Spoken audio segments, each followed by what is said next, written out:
सबसे पहले तो आप ये बात देखो, एक पुष्प होता है,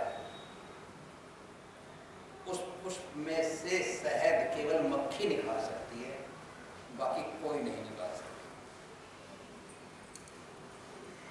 उसमें से शहद संसार का कोई भी जीव, कोई भी अन्य नहीं निकाल सकता, केवल मक्खी ही निकाल सकती है। ठीक है। और इसी तरह से हमारे अंदर जो हमारा चित्त है, इसमें अमृत भरा हुआ है। उस अमृत को भी हर कोई नहीं निकाल सकता। सुन करके ज्ञान तक संतुष्ट होकर के लोग बैठ जाते हैं, लेकिन हृदय में से अमृत कैसे निकलेगा, ये प्रक्रिया तो सीखनी पड़ेगी। मक्खी को उसकी मां सिखा देती है, उनकी परंपरा चलती आ रही है, सीख लेती है तो शहद में से निकाल लाती है। और शहद का निकलने के बाद भी पुष्प का वजन कम नहीं हो जाता, उसका भार उतना ही रहता है, या अंति बढ़ती होता है, नहीं होता है, वो उतना कम नहीं रहता। ऐसे ही शरीर हम के अंदर जो हमारा चित्त है, इस चित्त में भरे हुए अमृत को, वैसे तो शरीर में कई जगह अमृत बनता है, लेकिन एक ही अमृत का गुणगान कर लो पहले। इसी चित्त के अंदर अमृत में आत्मा स्नान करने के लिए जाती है। आत्मा जब तुम सोते हो तो दिन भर की थकान को महसूस करती हुई आत्मा, कहते हैं ना, अभी नींद आने लगी। क्यों आने लगी? क्योंकि इंद्रियां शिथिल होने लगी, उन्हें अमृत जाना बंद हो चुका है। तो ये आत्मा दोबारा ऊपर जाती है, उसमें डुबकी लगाती है अमृत में, और उसकी झाल से इंद्रियों में भी अमृत पहुंच जाता है दोबारा, और ये आत्मा में भी आ जाता है। आत्मा फिर जागृत होकर के संसार में आ जाती है। तो ये प्रक्रिया किसी के चलाए से नहीं चलती, ये स्वचालित है। ये परमात्मा की, परमेश्वर की बनाई हुई अपनी व्यवस्था है कि ये प्रक्रिया चलती है। यदि इस पर जीव का, इंसान का कंट्रोल हो जाता तो सैकड़ों पापी लोग भी मोक्ष को चले जाया करते, लेकिन नहीं जाएंगे, क्योंकि मक्खी ही निकाल सकती है शहद, पुष्प में से शहद, और किसी की ताकत नहीं है। अब बात यह है, उस शहद को निकालने के लिए हमें अपने घर के अंदर जाना पड़ेगा। हर आदमी मोक्ष की बात करता है, कुछ मोक्ष को कहते हैं हमें जरूरत नहीं। जिन्होंने मोक्ष की संज्ञा नहीं समझी, ना ही उसकी परिभाषा को जाना, वो कहते हैं हमें मोक्ष की आवश्यकता नहीं, कि मोक्ष में तो चुनमुन होकर लटक जाएंगे। कैसे लटक जाएंगे चुनमुन? जैसे त्रिशेणु धूप के किरणों में त्रिशेणु घूमते रहते हैं, ऐसे लटक जाएंगे। ऐसा नहीं होता है, ये जीव त्रिशेणु की तरह से नहीं बनता। ये आत्मा मोक्ष में जाने का मकसद क्या है? कि जीवन मरण चक्र से छूट जाती है। वो ब्रह्म ज्योति, जो ब्रह्म प्रकाश है ऊपर, जिसका ये नूर है, जिस ऊर्जा का, वो आत्मीय ऊर्जा बिखरती बिखरती नीचे तक जीवन के आई, यानी सोना पिघला गर्मी पाकर, और उसके नए नए आभूषण बना लिए गए। तो वो आभूषण परमात्मा के धाम पर जल्दी नहीं पहुंचेगा। कभी किसी के गले में जाएगा, कभी किसी के गले में जाएगा, तो क्योंकि आभूषण बना हुआ है, उसे कभी कोई पहनेगा, यानी कभी कोई से शरीर में जाएगी वो आत्मा, कभी किसी दूसरे शरीर में जाएगी, कभी तीसरे में जाएगी, जो कभी आभूषण बनी हुई है का रूप ले लिए। उसका हमें ये आभूषण रूप मिटाना है, आभूषण रूप मिटाना है, और इसे हमें वापस उल्टी इसकी यात्रा करानी होगी। जिसका मतलब है, अगर वो आभूषण बना रहा तो बार बार गंदा भी होगा, उसकी सफाई होती रहेगी, बार बार अग्नि पर चढ़ता रहेगा, क्योंकि उसका हमें एक आभूषण बनाना है। तो वो बार बार चढ़ेगा वो चक्की पर। ऐसा ना मर जाओ कि हमें वो चक्की पे बार बार चढ़ना ही ना पड़े। लाख करोड़ों बार मरने से अच्छा कि एक बार मर ले और फिर सदा के लिए कायम रहे। तो जो त्रिशेणु जैसी बात करते हैं कि आत्मा त्रिशेणु ही सी बन जाएगी, चूर्ण सी बनकर लटक के, और का फायदा क्या है? सबसे पहले तुम जहां रह रहे हो यहाँ के सबसे बड़े सुख, अच्छाई जो तुम्हें मिल गई, खुशी मिल गई, यहाँ आदमी हर बात में खुश होता है, बस केवल खुशी मिलती है। आप स्वर्ग लोक में जाओगे तो वहां सुख मिलता है, वहां सुख मिलता है। अगर आप सतलोक में जाओगे तो आनंद मिलता है, और यदि उससे भी आप ऊपर निकल गए तो ब्रह्मानंद मिलेगा, और जब ब्रह्मानंद से भी ऊपर चले गए तो परमानंद मिलेगा, वहां परमानंद हो। अब वो परमानंद भोगेगा कौन? जब त्रिशेणु बन गया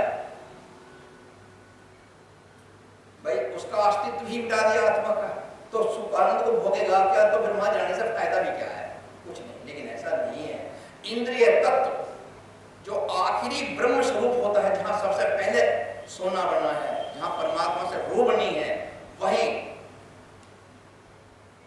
उसके अंदर स्वाभाविक ही ज्ञान बल की दिया जाए।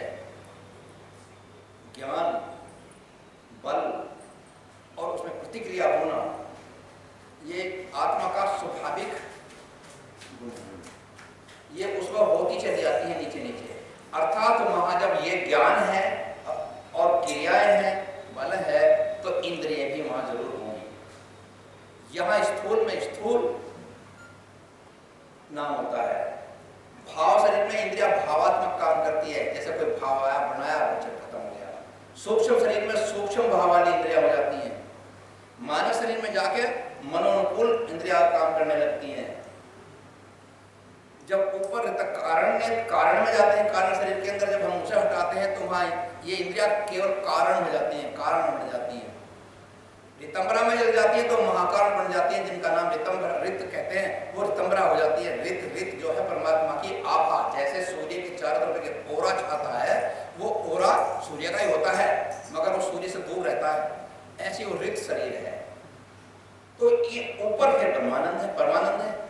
तो उस परमानंद को भोगने के लिए ही तो ये आज तक भी ये मन ढूंढता फिरता है कि सुख मिल जाए। कभी ढूंढेगा सुख इंद्रियों में, कभी बुद्धि में ढूंढेगा, कभी मन में ढूंढेगा, कभी राग रंग में ढूंढेगा, और जब इसे विफलता मिलती चली जाती है या मिल भी गया तो उसे उब जाता है, क्योंकि उसे उस आनंद की जरूरत है जो उसने सदा से भोगा है, और वो है इसका परमानंद, जो ब्रह्म में लीन थी। जब ये तत्व वहां थे, वहां ब्रह्म का स्वरूप लिया धारण किया, वहां इंद्रिया भी ब्रह्म स्वरूप थी, मन भी ब्रह्म स्वरूप तत्व था, और बुद्धि भी वहां ब्रह्म स्वरूप तत्व ही होता है। तो वो उसमें पहुंच जाने के बाद ये ब्रह्म का स्वरूप बन जाते हैं। तो जब वहां चले गए तो निखरते निखरते ये आत्मा वहां तक चली गई, नीचे के सारे विकार, उसके कर्म संस्कार जो भी है नीचे के संसार के हर स्टेज पर छूटते चले गए, और छूटते ही वो इनसे मुक्त हो गई। अभी अभी एक गाड़ी अमृतसर से चलती है, और वो गाड़ी चलते चलते उसे दिल्ली आना है। दिल्ली में अमृतसर में खाली थी, कोई सवारी नहीं चढ़ी, एक सवारी चढ़ी जिसका नाम है आत्मा। दूसरे स्टेशन पर आई तो कुछ तत्व लिए, 2 सवारी हो गई, तीसरे पे और चढ़ी, चौथे पे और चढ़ी, और चढ़ते चढ़ते ये पूर्ण रूप से जीव बनकर दिल में आ गई, दिल्ली में आ गई। ये ट्रेन कहाँ आ गई? दिल में आ गई, यानी जीव का पूरा रूप ले गई। अब जब कोई गुरु से मिल जाएगा, वास्तविकता इसके ऊपर उल्टी हटाएगा ऊपर को, तो जो सवारी जहां से चढ़ी थी मई छूटती चली जाती है, मई उतरती चली जाती है, और अंत में अमृतसर में जाकर के अमृत का जो तालाब है वहां तक ये अकेली हो जाती है। अकेली निकली थी और अकेली ही चली जाएगी। अब नीचे का सुख ज्यादा दिन नहीं भोग सकती, चूंकि एक कर्म अनुसार है। यहाँ तो जिस सुख को सुख मान रहे हैं वो तो कर्मों का बंधन है। कर्म के बंधन में आत्मा हमेशा दुख ही भोगती रहती है। जिसे तुम सुख कहते हो, अगर से दूसरी दृष्टि से देखकर जाए तो वो भी दुख है। अभी तुम राजा बन जाओ तो सुख मान रहे हो, दुनिया भर की चिंता है तुम्हारे अंदर आ जाएगी अपने राज को व्यवस्थित करने के लिए, और जहां कुछ भी नहीं है उस पद पर पहुंच जाते हैं अमृत लोक। और जब अमृत लोक में चले जाते हैं पार परमेश्वर के पास, तो वहां केवल वो अकेला है और अकेला ही रहता है, वो ही जाएगा जो अकेला हो जाएगा।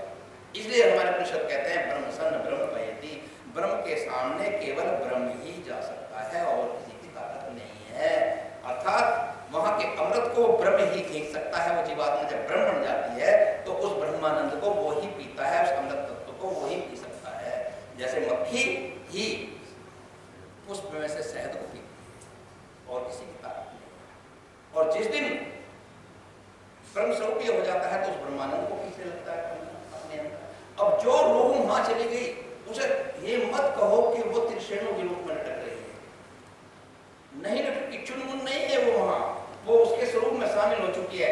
अब जब उसका दोबारा यदि कहीं जन्म होता है तो वो सारे संसार को लान कर, सबको छोड़कर, सारे शरीरों को तोड़ के बाहर निकल गई है। तो अब परमात्मा उसे ये शरीर नहीं देता, ये इंद्रियां भी नहीं देता, ये चित्त और बुद्धि और मन संस्कार नहीं देता वे, उसका नया फैसनेस जन्म होता है। और जो फैसनेस जन्म होगा वो केवल ईश्वरीय कार्यों के लिए, यहाँ कर्म भोग के लिए जन्म हुआ है, वहाँ ईश्वरीय कार्यों की आज्ञा होती है, वो ईश्वरीय कार्य के लिए संसार में भेजा जाता है। फिर उसको नया चित्त, नई बुद्धि और नया ही मन, नई इंद्रियां और नए शरीर दिए जाते हैं। और वे शरीर ऐसे होते हैं जो यहाँ कर्म बंधन से मुक्त होते हैं। और कर्म बंधन से मुक्त होने वाला आदमी यहाँ भी मोक्ष को है और वहां भी मोक्ष है। उसके लिए मोक्ष की दूसरी जगह ही नहीं है, वो यहाँ भी मोक्ष में है और वहां भी मोक्ष में है। ये कहते हैं यहाँ से छूटे, कौन कहता है कि मुसाफिर मर गए? अरे देह से छूटे और अपने घर गए, वो तो फिर अपने घर चला जाता है, उस पारब्रह्म परमेश्वर के स्वरूप में समझ आता है। तो इतना बड़ा बात, फिर वो रूह संसार में जब भेजी जाती है तो कोई ब्रह्मा बनकर आती है, कोई किसी ब्रह्मांड का विष्णु और शिव बनकर आती है। फिर वो आत्मा कहीं यम, कहीं काल, कहीं महाकाल, कहीं तरह तरह के देवी देवता, 35 करोड़ इतनी बड़ी ब्रह्मांडों के स्वामी बनकर के आने वाली रूह। और जब तक कल्प पूरा ना होता है तब तक उसका जीवन मरण नहीं होता, और जीवन मरण नहीं होता साथ साथ कोई कर्म बंधन भी उन पर लागू नहीं होता। कोई भी कर्म कर जाए, मुक्ति को आए, मुक्ति से चले जाए, क्योंकि वो तो मोक्ष में है, वो तो भेजे गए हैं, वो तो भेजे गए हैं। तो ऐसे प्रयत्न करने के लिए मोक्ष की हमें कामना करनी चाहिए। इसी का नाम मोक्ष है कि हम फ्रेशनेस होकर के ऐसे आए कि या तो ब्रह्मा